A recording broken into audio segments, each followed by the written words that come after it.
The history books describe it as a standoff, a long, cold pause between two powers that never quite pulled the trigger. That framing is not wrong exactly, but it is deeply incomplete. It leaves out the part where the trigger was pulled repeatedly in laboratories and military installations and hospital wards and city streets, on civilians who did not know they were participants, on soldiers who were told they were volunteers, on entire populations who were never informed that the war they assumed was waiting had already been brought to them in forms they could not see or smell or detect. The Cold War was not mostly peaceful, it was mostly secret. And secrecy, when applied with institutional precision over decades, looks very much like peace from the outside. It is only when the documents surface, when the classification timestamps expire, when survivors speak, and officials reluctantly acknowledge that the architecture of what actually happened becomes visible. And what becomes visible is not a standoff. It is a vast, sprawling, bureaucratically sanctioned laboratory in which human beings were the material, and the research was ongoing, and the approval signatures were real, and the files were sealed for 30 years because someone in a position of authority decided that the public did not have the right to know what had been done to them, and in some cases, what had been done for them without their awareness or consent. There is a particular quality to officially approved atrocity that distinguishes it from the improvised kind. When an individual commits an act of violence, there is at least the clarity of personal culpability. When an institution commits it, the responsibility distributes across so many desks and signatures and procedural approvals that it becomes nearly impossible to assign. The Cold War operated in this diffuse zone of institutional accountability, where programs were real and effects were measurable and harm was documented, and yet the line connecting action to consequence was deliberately obscured by classification, compartmentalization, and the simple fact that no single person held the entire picture. Scientists knew their piece, military officers knew their authorization, government officials knew their budget line. None of them was required to know the whole. That structural ignorance was not accidental. It was designed. It was the system working as intended. What follows is an account of 18 programs, each of them officially authorized, each of them bearing the signatures of people who understood what they were approving. Each of them embedded in the logic of a conflict that treated human beings as variables in an equation whose solution was national security. These are not fringe cases. They are not the work of rogue scientists or unauthorized experiments. They are the product of committees, review boards, budget allocations, and chain of command approvals. They were real. Their effects were real. And in most cases, the people who experienced those effects were never told.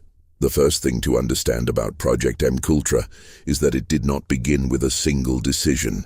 It began with a posture, an institutional assumption that the Soviet Union had already developed techniques for controlling human behavior, and that the United States was behind.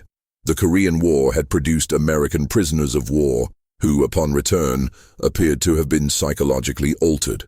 Some made statements that contradicted their known beliefs. Some seemed confused about events they had witnessed. The term brainwashing entered the American vocabulary in this period, and with it came the institutional anxiety that an enemy capable of rewriting the minds of American soldiers posed a threat that conventional weapons could not address. The CIA's response to this anxiety was not philosophical, it was programmatic. In April of 1953, CIA Director Allen Dulles signed off on a program that would become one of the most extensively documented and most extensively disturbing research initiatives in American government history. The program was called MKUltra, and its stated purpose was to develop techniques for controlling human behavior, extracting information from resistant subjects, and potentially rendering enemy agents incapacitated or compliant. The budget was drawn from unvouchered funds, meaning the expenditures did not require the same accountability as normal government spending. The oversight was deliberately minimal, and the research, which extended across at least 80 institutions including universities, hospitals, prisons, and private research facilities, was conducted on subjects who in most cases had no knowledge that they were part of an experiment. The program explored hypnosis, electroconvulsive therapy applied in ways far beyond clinical norms, sensory deprivation, psychological stress, and most notoriously, the administration of lysergic acid diethylamide, better known as LSD, to subjects without their knowledge. The rationale for covert dosing was straightforward in the logic of the program. A subject who knew they had taken a psychedelic compound would respond differently than one who did not, and researchers wanted to understand how the compound affected behavior under conditions of ignorance. That rationale, whatever its scientific merits, meant that soldiers, prisoners, mental patients, and in at least some documented cases, ordinary citizens were administered powerful hallucinogens without warning, without consent, and in environments where their reactions were observed and recorded.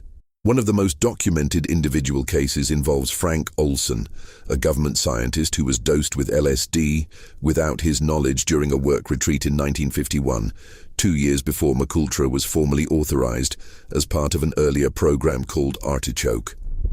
Within days of being dosed, Olson became deeply disturbed.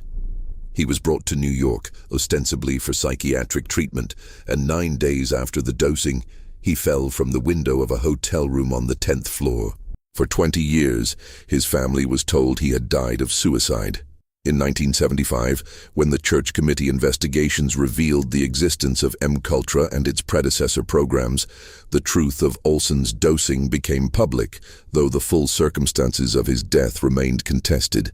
His family maintained for decades that he had been murdered to prevent him from revealing what he knew.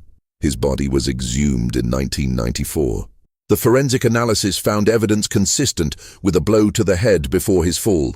Though no definitive conclusion was reached, the case was never prosecuted. The destruction of MKUltra records in 1973, ordered by CIA Director Richard Helms as the Watergate investigations were closing in, means that the full scope of the program will never be known. What survived was a partial archive of financial records and some research files, discovered in 1977 in a misfiled box in a budget office. From these fragments, investigators established that MKUltra operated through at least 150 sub-projects, involved contractors at 80 institutions, and continued in various forms from 1953 until at least 1973. The number of subjects affected is unknown. The number of deaths attributable to the program is unknown. What is known is that the program was real, that it was approved at the highest levels of the CIA, and that the oversight mechanisms that might have constrained it were deliberately bypassed. The paranoia that animated MKUltra was not unique to it. It saturated the entire apparatus of Cold War research, and it expressed itself in a related but distinct direction when the focus shifted from the mind to the body. Radiation was, in the post-war period, simultaneously the source of the greatest military power in human history, and a phenomenon whose effects on human physiology were poorly understood. The atomic bombings of Hiroshima and Nagasaki had demonstrated the weapon's destructive capacity. But the men who commanded nuclear strategy needed to know something else. They needed to know how soldiers would function on a nuclear battlefield, how much exposure they could sustain, how quickly they would recover, and whether troops could be asked to advance through recently irradiated terrain and remain effective. These questions were not answered by studying the survivors of Hiroshima and Nagasaki, or not only. They were answered, or attempts were made to answer them, by conducting experiments on American soldiers and on American civilians in ways that the subjects were either not informed about or were actively misled. The Atomic Energy Commission, established in 1946, oversaw a research apparatus that extended across the national laboratory system and into the medical establishment. And within that apparatus, experiments involving human exposure to radioactive materials were conducted with a regularity and a casualness that is difficult to comprehend from the outside. At Vanderbilt University, between 1945 and 1947, pregnant women attending a prenatal nutrition clinic were given drinks containing radioactive iron without being told they contained radiation. The researchers wanted to study how quickly the material would be absorbed during pregnancy. The women were told they were receiving vitamin supplements. Years later, researchers following up on the study found elevated rates of cancer among the women and their children. Several children who had been exposed in utero died of cancers at unusually young ages. The Vanderbilt study was not a rogue operation. It was funded by the Public Health Service and conducted within the medical infrastructure of a major research university. At the University of Cincinnati, between 1960 and 1971, more than 80 patients, most of them poor, many of them African American, were subjected to whole-body radiation at doses far exceeding anything with therapeutic purpose. The researchers, funded by the Department of Defense, were studying how radiation affected the ability of soldiers to function. The patients, who had cancer but were not in immediately terminal condition, were given radiation doses that in several cases accelerated their deaths. They were told they were being treated for cancer. They were not told they were part of a military research program. The informed consent documents they signed, where they signed at all, did not accurately describe what was being done to them. The program continued for more than a decade. These experiments were part of a broader landscape of radiation research that extended from hospital wards to military test sites. At the Nevada test site, between 1951 and 1962, the United States conducted hundreds of above-ground nuclear tests. Troops were positioned at varying distances from the detonation point and ordered to observe the blast, sometimes from trenches only a few miles from ground zero, sometimes from positions where they would then be ordered to advance toward the hypocenter. The stated purpose was to determine whether soldiers could function psychologically in the aftermath of a nuclear explosion, to study whether the sight of the weapon would cause panic or incapacitation. The soldiers were not told the radiation exposure they were receiving. Many were not issued dosimeters.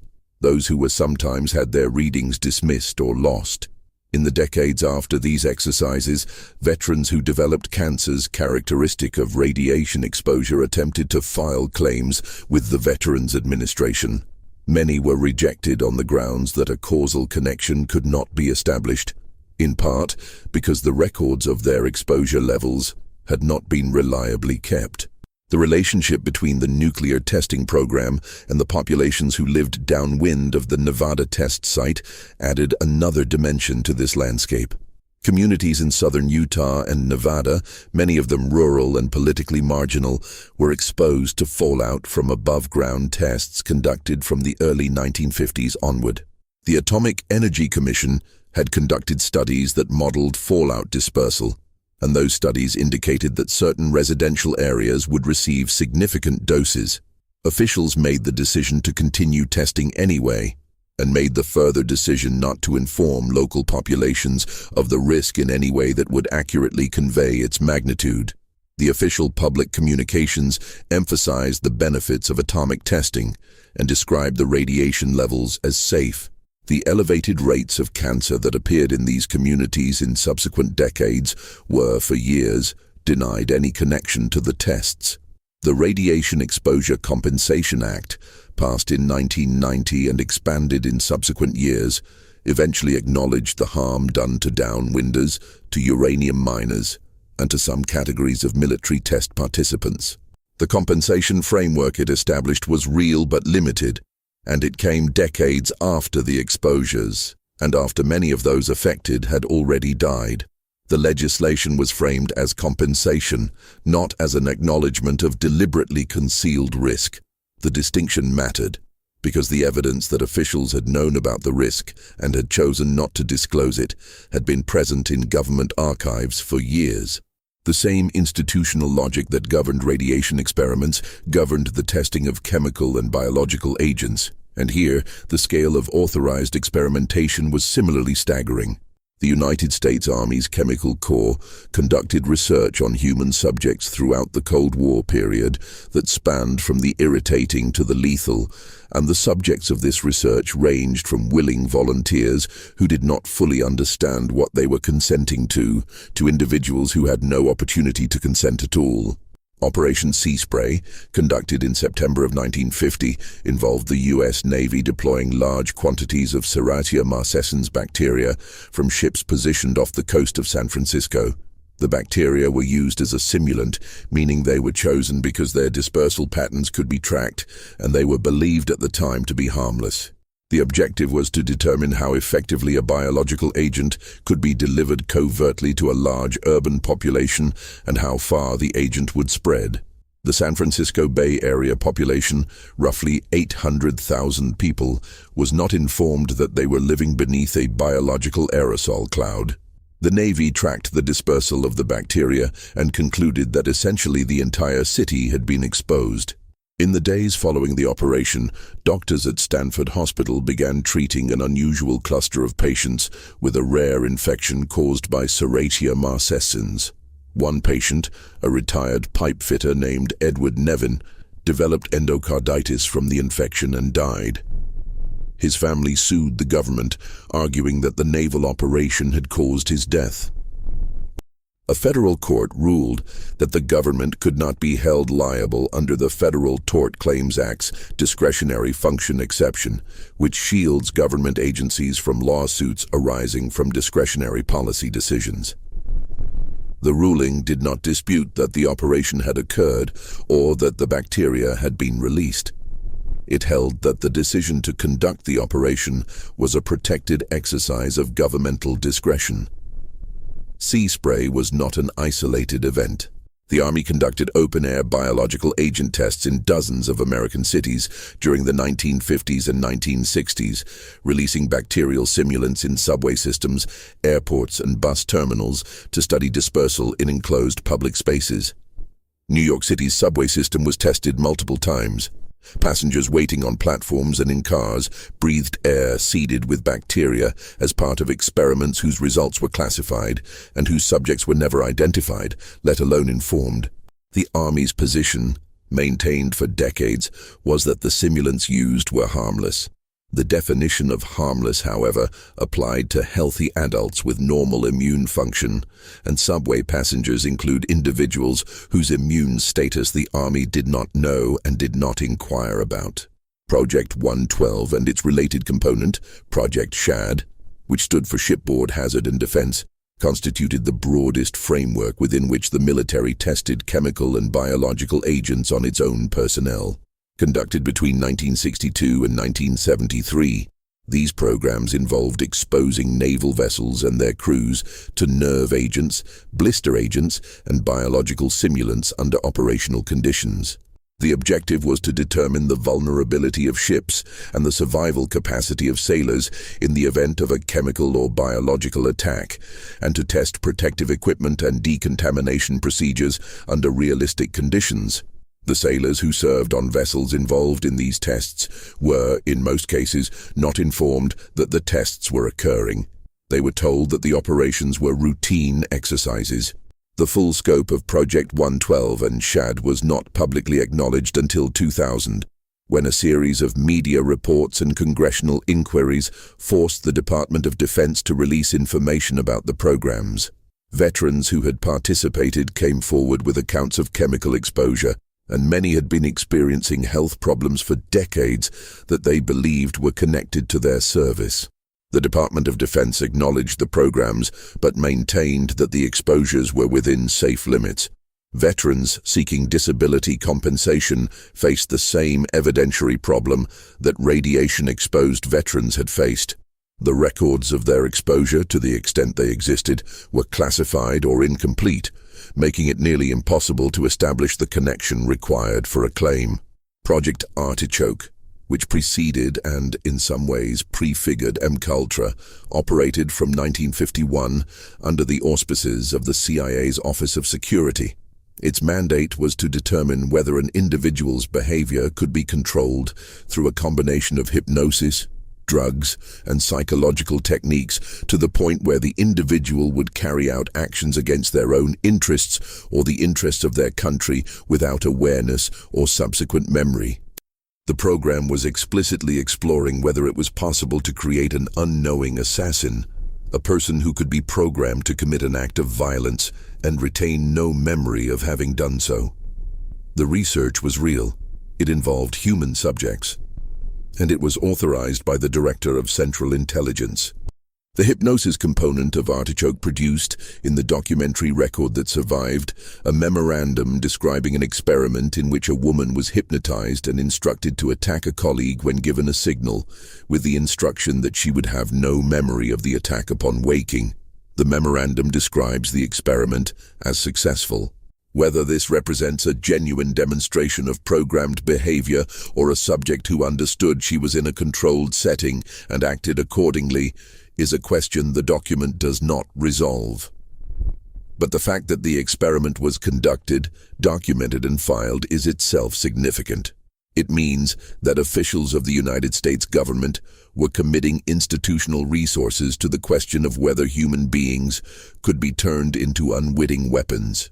The operational counterpart to this research was the question of whether foreign agents or American citizens who posed a security threat could be rendered permanently incapacitated through chemical or biological means without any trace being left. This question was explored within Artichoke and within the CIA's Technical Services Division, which was responsible for developing implements of what might be called deniable violence. The shellfish toxin that the Church Committee investigations revealed had been retained despite a presidential order to destroy all biological weapons stocks, was a product of this apparatus. So was the dart gun that became briefly famous during the Church Committee hearings, a device capable of firing a nearly invisible flechette coated in a substance that would induce heart failure and then dissolve, leaving no trace in an autopsy. The gun was real. The substance was real. Whether it was used operationally remains classified. The management of human behavior extended, in another dimension of Cold War experimentation, to attempts to understand and exploit sensory deprivation. The psychological effects of prolonged isolation and sensory restriction had been studied in civilian contexts, but the military and intelligence applications were immediate. If a subject could be reduced to a state of extreme psychological vulnerability through sensory deprivation alone, without any pharmacological intervention, the implications for interrogation were significant. Research into sensory deprivation was funded through the CIA and conducted at universities, including McGill, where the psychologist Donald Hebb had been studying the effects of monotonous environments on cognition. The McGill experiments, which began in the early 1950s and were funded in part by the Canadian Defence Research Board, with connections to American intelligence funding, placed student volunteers in chambers where their visual, tactile, and auditory input was radically reduced for periods of up to several days. The volunteers could leave at any time, in principle. In practice, the psychological disorientation produced by even 24 hours of deprivation was severe enough that many subjects terminated the experiment prematurely. Those who remained longer reported hallucinations, impaired cognition, and a quality of distress that they found difficult to describe afterward. The research was published in academic journals, but the connection to intelligence-funded interrogation applications remained undisclosed. The techniques developed from this research entered the interrogation practices of multiple intelligence agencies, and their effects extended beyond the Cold War period into interrogation frameworks that became public knowledge in the early 21st century.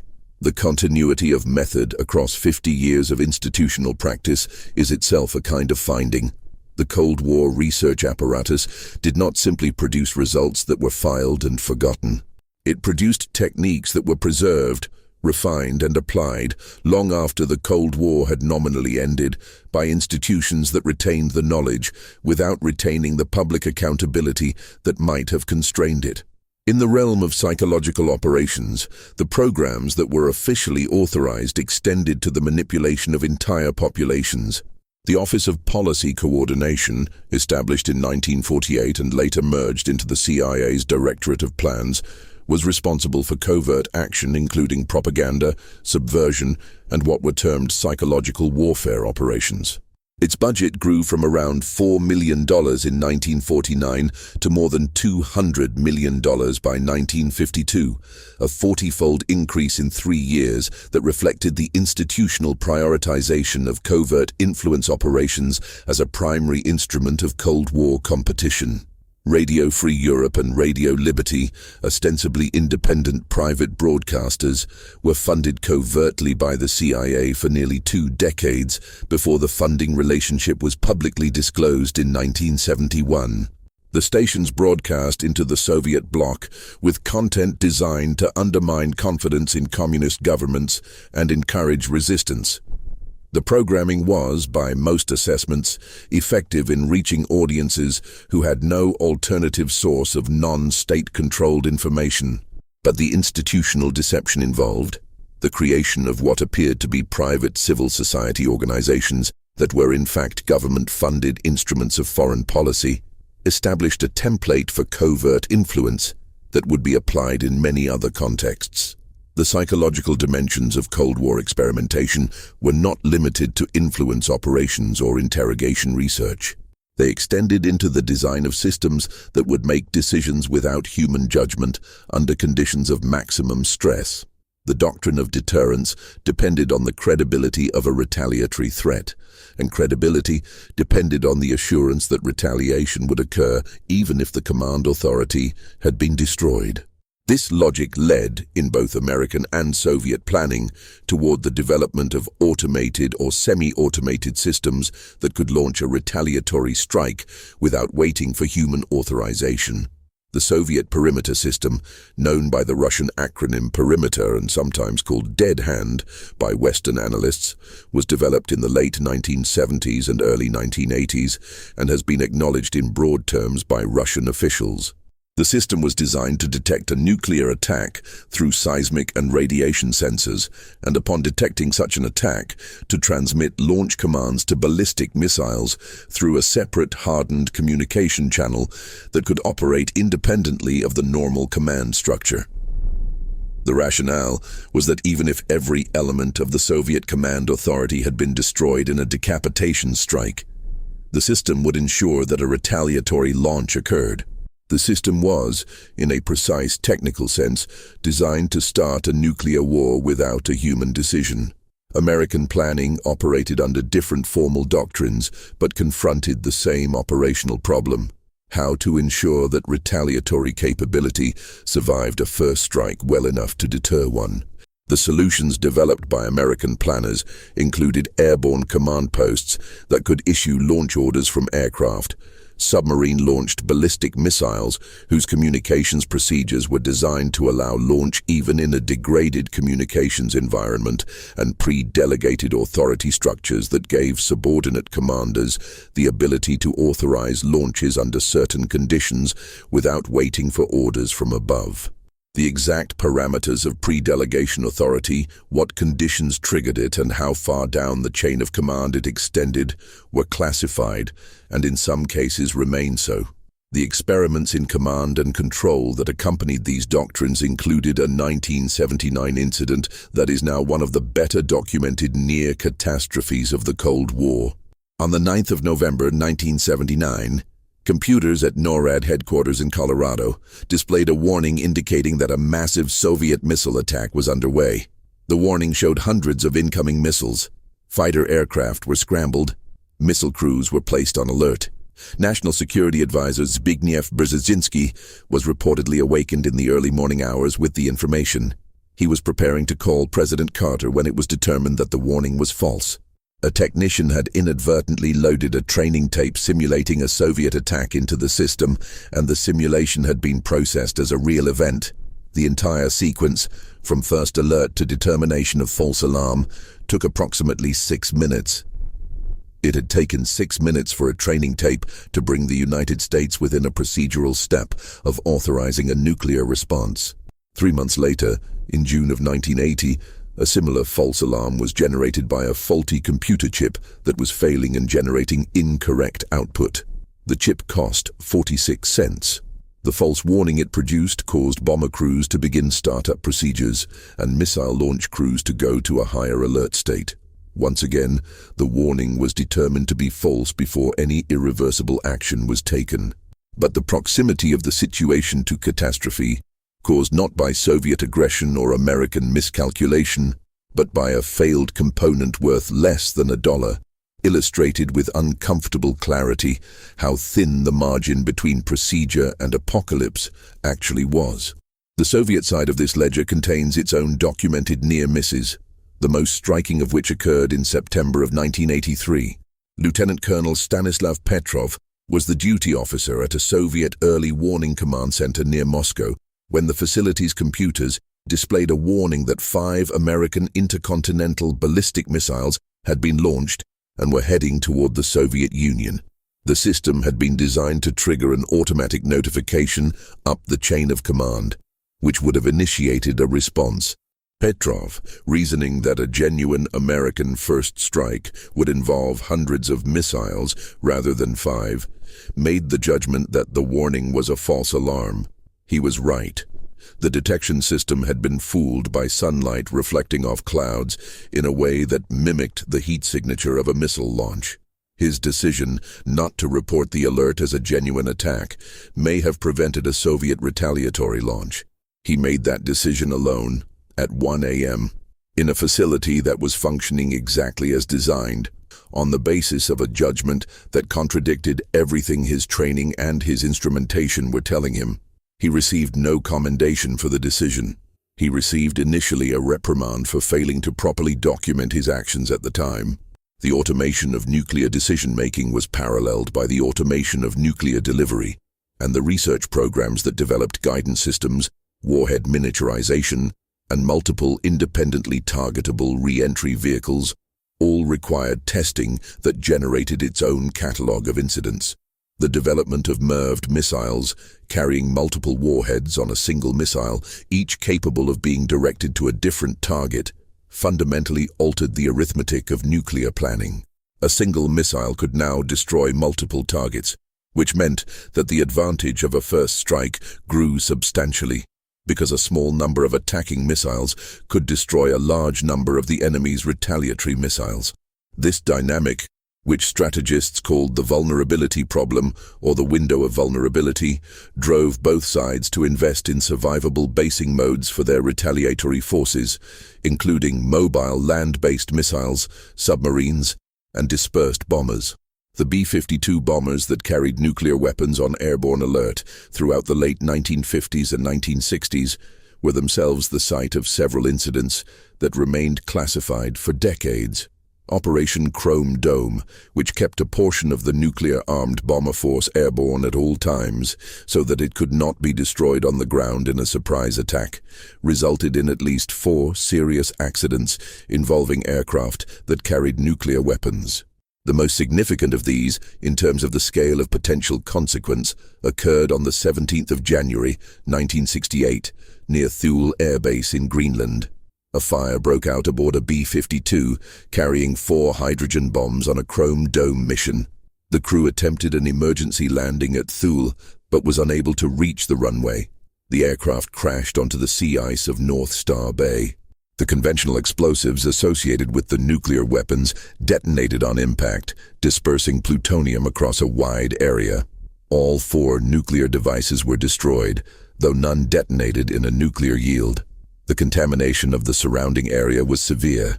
Danish workers and American military personnel involved in the cleanup were exposed to plutonium. Denmark, under whose sovereignty Greenland falls, had a policy at the time prohibiting nuclear weapons in Danish territory. The United States had been operating nuclear-armed flights over Danish territory in violation of that policy for years. The crash made this policy violation impossible to conceal, though its full scope was not publicly detailed for decades. 2 years earlier, on the 17th of January 1966, a B-52 collided with a KC-135 tanker aircraft during a refueling operation over Palomares, Spain. The tanker was destroyed and all 4 crew members killed. The B-52 was also destroyed, and its 4 hydrogen bombs separated from the aircraft. 2 of the bombs fell on land near the village of Palomares, with their conventional explosive components detonating and spreading plutonium contamination across a wide agricultural area. 1 bomb fell into the sea and was recovered after a 78-day search by Navy salvage teams. The 4th bomb fell on land without detonating and was recovered relatively quickly. The contamination of the Palomares area resulted in cleanup operations that involved removing thousands of barrels of contaminated soil and shipping them to the United States. The full extent of the health consequences for local residents and the precise locations of contaminated areas that were not fully remediated remain subjects of diplomatic dispute and scientific investigation for decades. The last negotiated agreement between the United States and Spain regarding Palomares cleanup was reached in 2015, 49 years after the accident. The management of nuclear accidents and the institutional protocols that determined what was disclosed and when were themselves a form of experimentation. Each incident was an unplanned test of containment procedures, of international diplomatic management, of the capacity of official bodies to maintain narratives that minimized public alarm. The results of these tests were processed institutionally and contributed to the refinement of protocols that would govern the next incident. The civilian populations affected by contamination were in this framework a peripheral concern, addressed insofar as their addresses created diplomatic or legal complications. The Atomic Energy Commission's Plowshare program represented a different register of officially authorized experimentation, one that framed nuclear detonations not as weapons, but as industrial tools. The program, which ran from 1958 to 1975, explored the use of nuclear explosives for civil engineering purposes, including harbor excavation, canal construction, natural gas extraction, and mining. The nuclear detonation that most directly affected civilian populations under this program was Project Sedan, conducted in July of 1962 at the Nevada test site. The detonation, which had a yield of 104 kilotons, displaced 12 million tons of earth and created a crater more than 300 feet deep and 1,280 feet wide. It also generated a radioactive fallout cloud that drifted across the continental United States, exposing more of the American population to radiation than any other nuclear test. The Sedan crater is now a tourist site on the Nevada test site, accessible by scheduled tour. The populations who received fallout from the event were not notified at the time. Project Chariot, a proposed component of the Plowshare program, involved a plan to create a harbor at Cape Thompson in northern Alaska by detonating a series of nuclear devices in sequence. The plan was ultimately not implemented, in part because of opposition from Alaskan indigenous communities whose hunting and fishing grounds would have been affected, and in part because of scientific concerns about fallout and contamination. But the planning process itself was significant, because it involved government scientists conducting baseline environmental studies in the Cape Thompson area while the plans were still active, studies that were intended to document the state of the environment before the nuclear detonations so that post-detonation changes could be measured. The scientists conducting these studies were aware that the program might not proceed, but they conducted the studies on the assumption that it might. And they did so without fully disclosing to local communities that the harbor project was being considered or what its effects might be. The biological weapons program that the United States maintained through the Cold War period, officially until its termination by President Nixon in 1969, was another theater of officially authorized research that operated largely beyond public knowledge. Fort Detrick in Maryland served as the primary research facility, and the work conducted there included the development of agents capable of causing diseases ranging from anthrax to botulism to plague, as well as the development of delivery systems and the study of environmental survival characteristics. The program also included research into anti-crop agents, biological substances capable of destroying agricultural production, and anti-animal agents. The testing of biological agents at Fort Detrick involved human subjects in some instances. Military volunteers, including Seventh-day Adventist conscientious objectors who participated in a program called Operation Whitecoat in lieu of combat service, were exposed to a range of pathogens under controlled conditions. The Whitecoat volunteers were informed of the nature of the experiments and genuinely volunteered. They were exposed to agents including Q fever, tularemia, sandfly fever, and other diseases, and the research generated data on infection rates, disease progression, and treatment protocols. The volunteers were treated for their infections, and the program has been generally assessed as having operated within meaningful informed consent frameworks, unlike many other Cold War human subjects programs. The Anti-Crop program, however, operated without any consent framework because its potential subjects were not Americans, but populations in adversary nations. Agents including stem rust fungi capable of destroying wheat and rye crops were developed and maintained in quantity. The strategic logic was that an adversary whose agricultural base could be destroyed would face internal instability, regardless of the outcome of conventional military engagements. The program was real, the agents were real, and the plans for their use existed. They were never used in the form contemplated, but their existence reflected a willingness to plan for a form of warfare whose primary victims would be civilian populations facing starvation.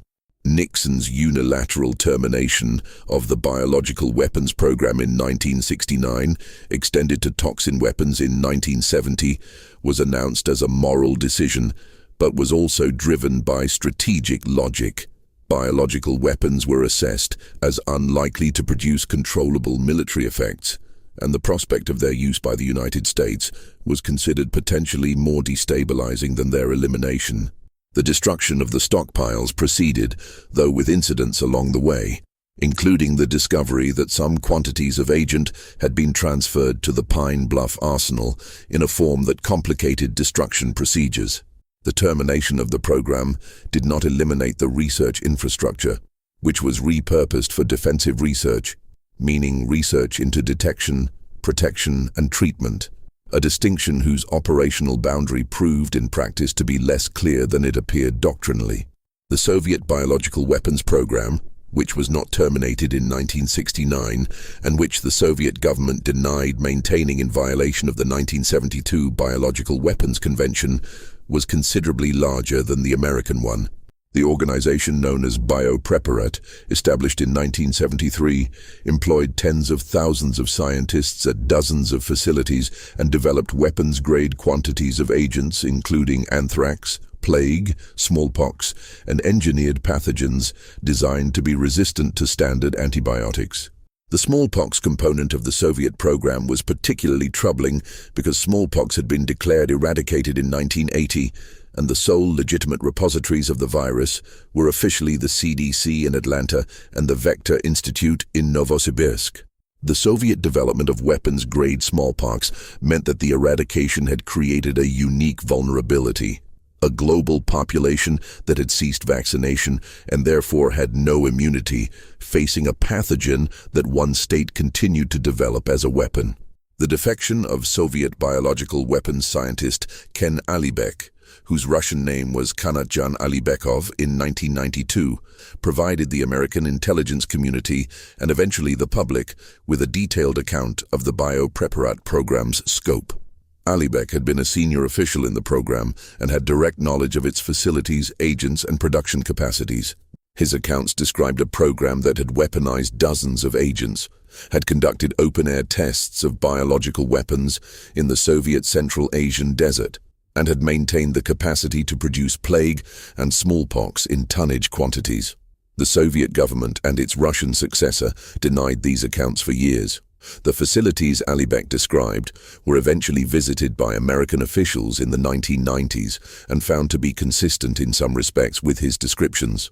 The management of nuclear materials within the Soviet weapons complex generated its own landscape of classified incidents, some of which became known through declassification or through the accounts of former Soviet officials after 1991. The accident at the Mayak production complex in the Chelyabinsk region in September of 1957, known in the West as the Kishtim disaster, involved the explosion of a tank storing liquid nuclear waste that had not been properly cooled.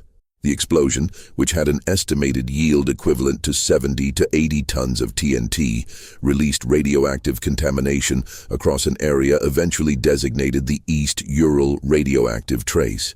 Approximately 270,000 people lived in the affected area. Some communities were evacuated, but the evacuation was neither immediate nor complete, and residents were not informed of the nature of the danger they faced.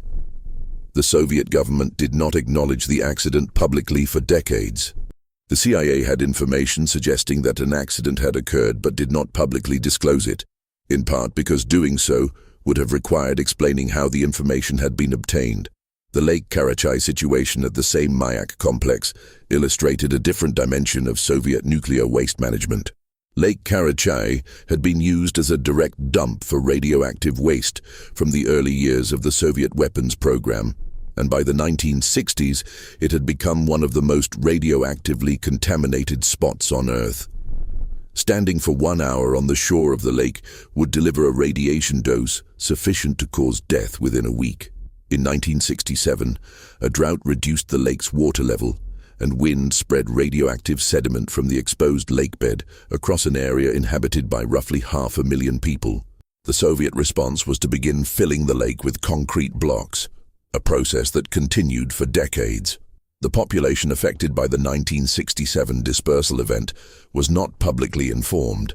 The American weapons production infrastructure had its own contamination landscape, though the incidents were of a different character. The Hanford site in Washington state, which had produced the plutonium for the Trinity test and the Nagasaki bomb, and which continued production through the Cold War, generated enormous quantities of liquid radioactive waste that were stored in underground tanks. Some of these tanks leaked. The contamination of the Columbia River aquifer and the eventual exposure pathway to the river itself were known to site managers for years before the information was systematically disclosed.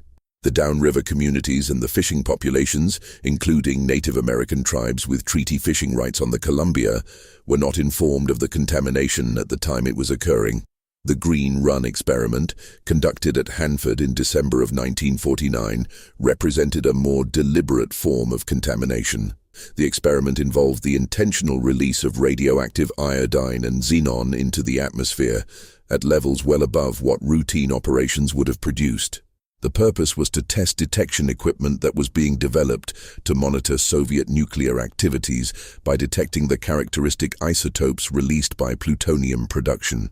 The Hanford operators needed to know the range and detection threshold of the equipment, and to do that, they needed to release known quantities of radioactive material and see how far from the release point the equipment could detect them. The surrounding population was not informed. The winds on the day of the experiment carried the plume in a direction that brought it over populated areas. The records of the experiment were classified. The experimentation with drugs extended to soldiers in ways that were distinct from the MKUltra civilian programs but equally unambiguous in their official authorization. The Army Chemical Corps conducted tests of LSD on soldiers at Edgewood Arsenal in Maryland as part of a broader program of evaluating chemical agents for potential battlefield use. Between the early 1950s and 1975, an estimated 7,000 soldiers were exposed to various chemical compounds at Edgewood, including nerve agents, psychochemicals, and other substances, in experiments designed to evaluate their effects on military performance and to explore potential countermeasures. The soldiers who participated were volunteers in a formal sense, but the information provided to them about the nature of the compounds they would receive was in many cases incomplete or inaccurate. BZ, or 3-quinculidinyl benzylate, was among the compounds tested at Edgewood. It is a powerful anticholinergic agent that produces incapacitating effects including hallucinations, delirium, inability to communicate, and extreme confusion, effects that can last for days. Soldiers dosed with BZ in tests became incapable of coherent action for extended periods. The Army was interested in it both as a potential offensive weapon and as a threat to be defended against. The soldiers who were dosed with it at Edgewood often had limited knowledge of what they were being given. And in some cases, the experiences they had during the experiments were profoundly disturbing. Follow-up medical monitoring for the Edgewood participants was inconsistent, and veterans from the program who developed health problems in later years faced the same evidentiary challenges as radiation-exposed veterans in connecting their symptoms to their service. The Navy's project, often which overlapped with the latter stages of MKUltra and operated from the late 1960s into the early 1970s, explored the possibility that pharmacological agents could produce reliably predictable behavioral effects in human subjects. The program drew on both conventional pharmacology and, in one of its more unusual aspects, on the claimed capabilities of individuals described as having psychic or paranormal abilities. The inclusion of paranormal research in an officially sanctioned intelligence program reflected the institutional anxiety that the Soviet Union was investing in research into psychic phenomena, and that any real capability in that domain would represent an exploitable advantage. Whether Soviet research in this area produced any genuine results was and remains an open question. That both American and Soviet intelligence agencies committed institutional resources to exploring it is documented. The American program of research into remote viewing, which became known publicly through the Senate investigations of the 1970s and through later declassification, operated under various code names including Stargate, Gondola Wish, and Grill Flame. The program engaged individuals who claimed the ability to perceive remote locations or events through non-physical means and tested them in structured protocols designed to evaluate whether their descriptions of target locations exceeded chance accuracy. The program operated for approximately 20 years and involved multiple contractors and government agencies. Its final assessment, conducted by the American Institutes for Research in 1995, concluded that the evidence did not support the operational use of remote viewing. The program was terminated shortly afterward. The 20 years of institutional investment in it, funded by defense and intelligence budgets, reflected a persistent willingness to take seriously any potential capability that might provide an advantage, regardless of how implausible that capability appeared by the standards of mainstream science. The institutional willingness to explore the implausible was, in a different dimension, reflected in the Navy's research into the possibility of communicating with submerged submarines through extremely low-frequency radio waves. The Project Sanguine and its successor Project ELF involved the construction of large antenna arrays that could penetrate seawater sufficiently to communicate with submarines at depth. The practical implementation required antenna arrays of enormous scale, and proposed sites in Wisconsin and Michigan generated substantial local opposition from communities concerned about the effects of the electromagnetic fields on agriculture, human health, and the general ecology of the affected areas.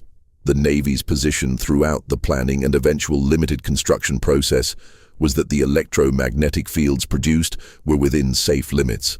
The research basis for those safety determinations was contested by independent scientists who reviewed the available data. The ELF project was ultimately implemented in a limited form in Michigan and Wisconsin and operated until 2004. The communities affected had spent years attempting to resist or modify the project through regulatory and legislative channels, with partial success in some cases.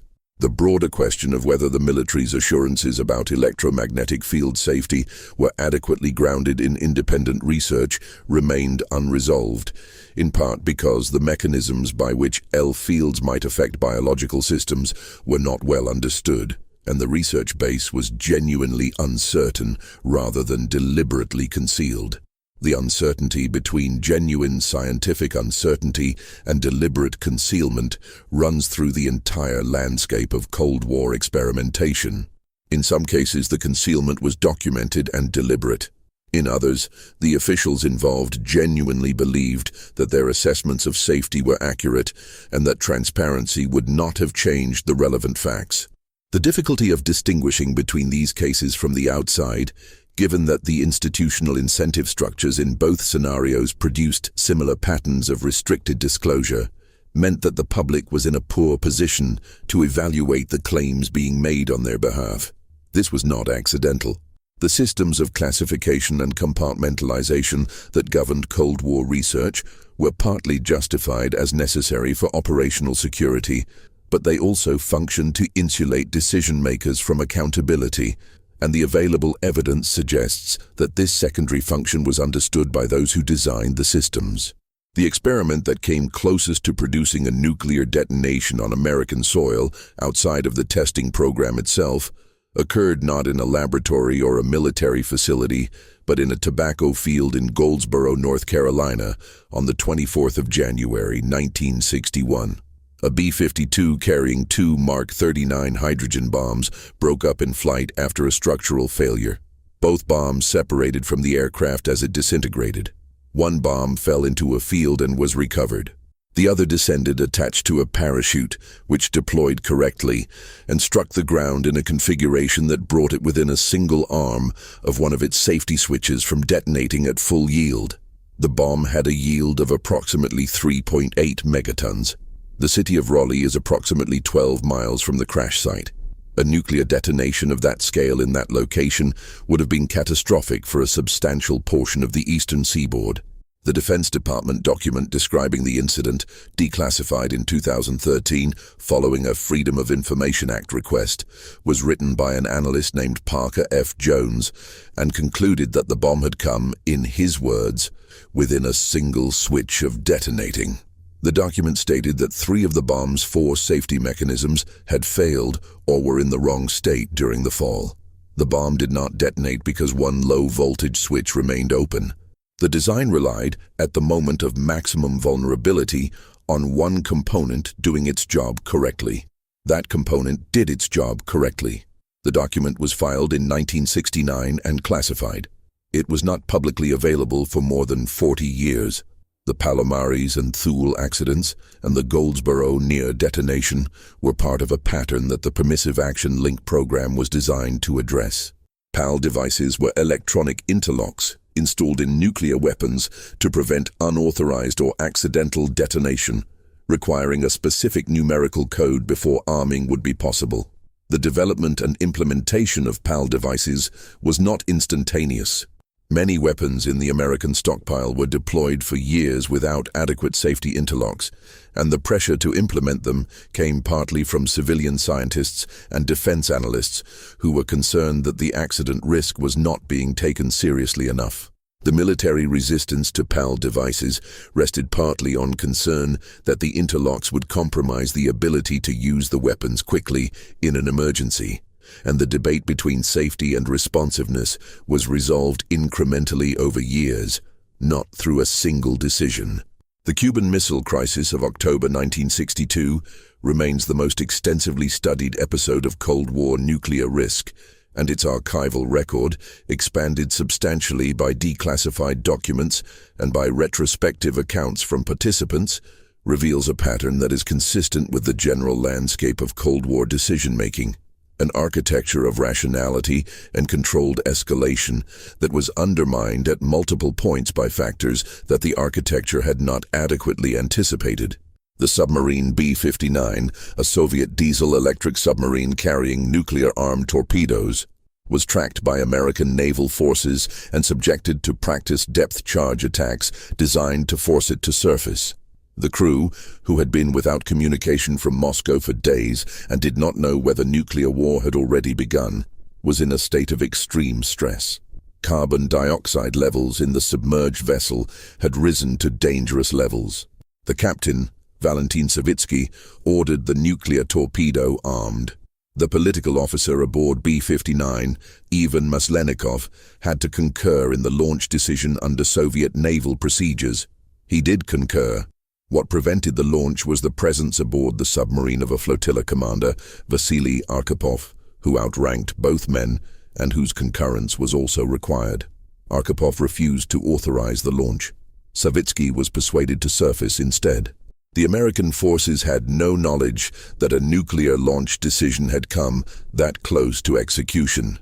The submarines were hunting them in waters where the rules of engagement did not clearly specify what would happen if a nuclear weapon was used by either side. Arkhipov's refusal, which was not publicly known for decades, occurred in a space where the formal architecture of deterrence had no purchase. There was no hotline. There was no warning system. There was a flotilla commander who said no at the right moment, and a crisis that continued toward resolution. The hotline between Moscow and Washington, which has become a cultural shorthand for the management of nuclear risk, was established after the missile crisis, but before the systems of communication it was meant to support were fully reliable. The hotline was not a telephone, as popular depictions sometimes suggested. It was a teletype link, because voice communication was considered less reliable and more subject to misinterpretation. Its first use in an actual crisis was during the 1967 Arab-Israeli War, when the Soviet side used it to communicate that Soviet ships were moving toward the conflict area in a capacity that the Americans might otherwise have misread as a military threat. The hotline worked, but its existence reflected how recently the need for it had been recognized and how thin the infrastructure of crisis communication had been through most of the preceding decade. The year 1983 represented, by the retrospective assessment of multiple historians and former officials, the most dangerous sustained period of the Cold War after the missile crisis. The Able Archer 83 exercise, conducted by NATO in November of that year, simulated the escalation to nuclear release in a format that was realistic enough to convince some elements of Soviet intelligence that it might be cover for an actual first strike. The Soviet reaction, which involved placing bomber aircraft in East Germany on alert and bringing some nuclear forces to an elevated readiness state, was not known in real time to American planners. The exercise proceeded without the American side understanding that it had triggered genuine military responses from the other side. The gap between what American planners believed the exercise meant and what Soviet intelligence believed it might mean was itself a form of near catastrophe, one that was avoided because the Soviets ultimately concluded, correctly, that the exercise was not a prelude to attack. The intelligence that revealed the Soviet response to Able Archer came partly from a British spy within the KGB, Oleg Gordievsky, who reported that Soviet anxiety about a NATO first strike had reached a genuinely alarming level. The president was informed of this assessment, and some modifications were made in subsequent exercises to reduce the likelihood of similar misreading. But the episode illustrated a structural feature of the Cold War that was not resolvable through hotlines or confidence-building measures alone. The two sides were operating with different pictures of the same reality, and those different pictures could lead to responses that the other side found incomprehensible or threatening.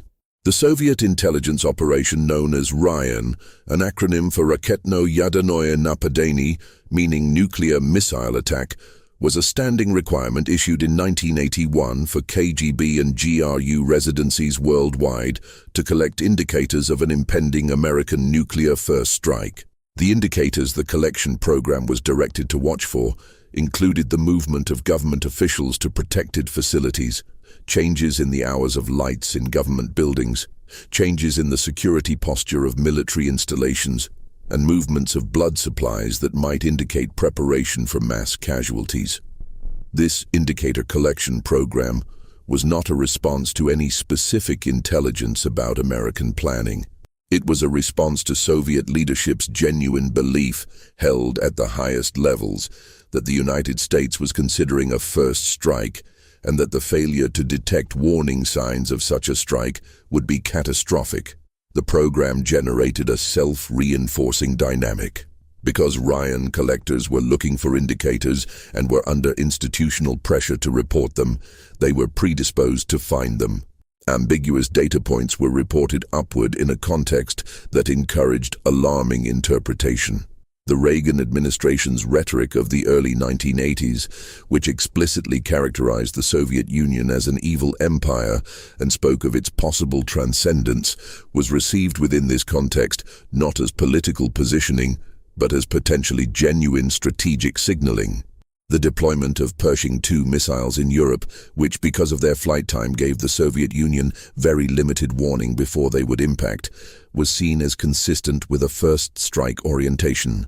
The exercises, the deployments, the rhetoric and the intelligence collection system combined to produce a period in which the probability of a catastrophic miscalculation was substantially elevated, and in which the institutions designed to manage that probability were themselves generating the conditions that increased it. The experiments in strategic communication that characterized the Cold War's final decade included, from the American side, a deliberate policy of increasing Soviet anxiety about American capabilities.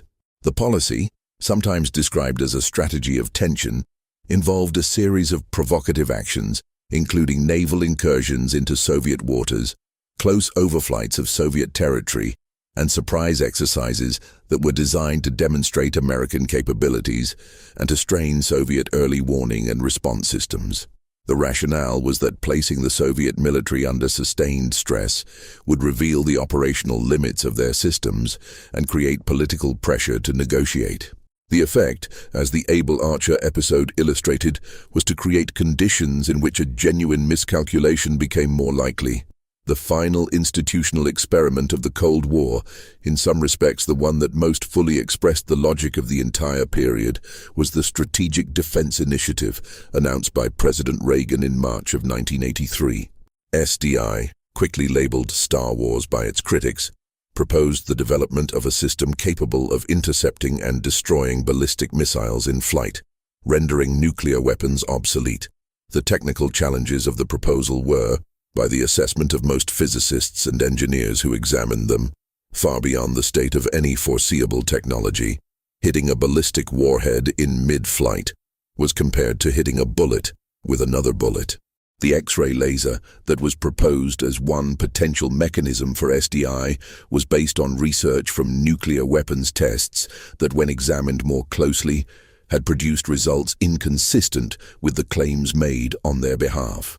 But the Soviet response to SDI was not primarily technical, it was strategic. Soviet planners understood that a credible American missile defense system, even if not fully capable of stopping a massive Soviet first strike, would substantially alter the nuclear balance by potentially neutralizing a Soviet retaliatory second strike. If the United States could strike first and then intercept most of the surviving Soviet missiles, the deterrent calculus changed fundamentally. Soviet military planners therefore began designing responses to SDI that included increasing warhead numbers to overwhelm any potential defense, developing maneuvering warheads that would be harder to intercept, and accelerating the deployment of cruise missiles that flew below the radar coverage of proposed defense systems. SDI, designed rhetorically as a peace initiative, generated a Soviet response that increased the overall number of nuclear weapons in the world. The Cold War ended. The Soviet Union dissolved in December of 1991, a process that had begun with economic stagnation, accelerated through political reform, and concluded with the formal dissolution of the state that the entire apparatus of Cold War competition had been designed to confront. The ending was not caused by nuclear standoff.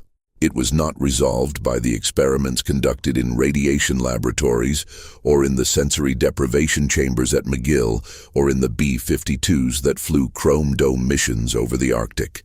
It was caused by processes internal to the Soviet system that had been building for decades, and its resolution left the physical infrastructure of Cold War competition largely intact. The nuclear weapons remained. The warheads were distributed across a newly independent state system that had not existed when they were built, and the security of those warheads in the former Soviet republics was a genuine concern for years after 1991. The research institutions that had developed chemical and biological weapons maintained their expertise even as their funding contracted.